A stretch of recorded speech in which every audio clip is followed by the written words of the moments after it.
Vancouver Convention Centre expansion project transcends the traditional expression of a green roof by creating a living, breathing ecological system, or a living roof. Well, we really like the idea of the folded plain landscape on the roof because for us it helped to tell the story of how the habitat that is of Stanley Park and the North Shore Mountains, and it kind of rolls and folds up and down as it moves around the Bay Shore and around Harbour Green, which is the park adjacent. And as it folds through Harbour Green and folds up onto the plaza of the convention centre, and then folds really up onto the roof, it becomes part of that greater landscape. It's actually part of the Stanley Park ecosystem. Even I'd go so far as the North Shore Mountains on the other side of Cole Harbour.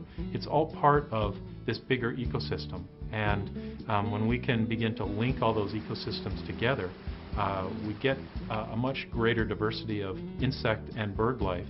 And that helps us in the long run through pollination and the way plants grow. So we came up with the idea of creating test plots, and they were essentially 12-foot square boxes that were raised up off the ground. We got a lot of great information from the test plots. They helped us form a list of plants that we were finally going to use. This was another unique part of the project in that we were using 24 different species of native herbs and grasses, some of which had never been commercially propagated before. We were basically waiting for the plant to grow, come into flower, go into seed, and then seed collectors would collect the seeds, typically in the fall. Interestingly enough, now that the project is finished, a lot of those plants that had never been commercially produced are now grown, and you could buy them in your garden center. We had fairly significant planes on this roof, some in excess of an acre, acre and a half. So if you can imagine on a big rainy day, and it's been raining for a couple of days, how much water would begin to flow down that roof plane. And we went back to nature and looked at how a stream flows down a hillside, and we saw that a stream kind of meanders down the hillside, and we thought, well, this could be quite an interesting way to collect water. Let's just create a stream, and in this particular case, because it's an architectural form, we'll do them as kind of triangular shaped runnels is what we call them. That's one of the benefits of the roof, is that it's a big sponge. Even when it's soaking wet, it still takes the water just that much longer to make its way through the growing medium and into the runnel and down into the drain. We're not actually draining into the city stormwater system. We're taking the water that then is cleaned by the roof and putting it directly into Cole Harbour, and it actually benefits the marine habitat that's at the base of the building.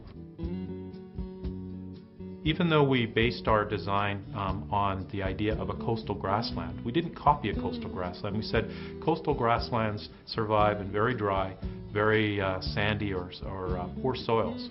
Well, we've got a very dry soil condition. We've got very sandy soils up on the roof. The fundamental idea was that of a coastal grassland on a roof. We realized the notion that we could create this beautifully sculpted roof that would remain looking exactly the way it did day one was not a possibility. And so we selected our plant species and put them in the ground with the idea that they would actually grow and change and move, and some would die out and some would come up in other places.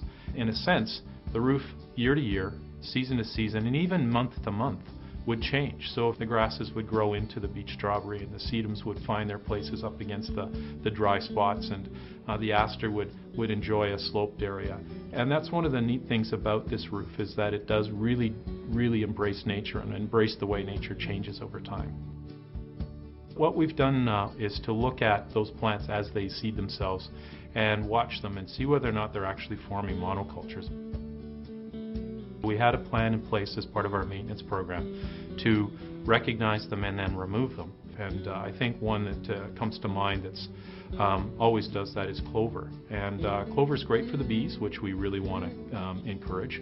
So we're being very careful to make sure that we remove enough of the clover so that it doesn't take over. But what we've also found is that even though the roof does keep the building cooler through evapotranspiration, the message with the roof, and it's a pretty strong message from us, is that we're in a situation where if we had global temperature change of 1 or 2 degrees, we have significant problems in the world.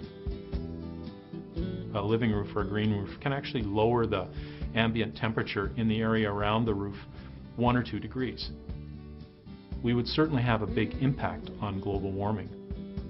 Part of the job that the convention center roof has to do is to show people that in fact you can do it on a big building like this.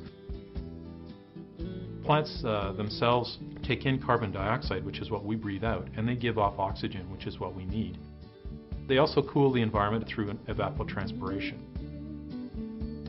This was a rainforest at one time, a coastal rainforest, and it got displaced. So we've basically taken 6 acres of land and replaced it with 6 acres of living roof. And so we brought back that habitat for honeybees and for insects.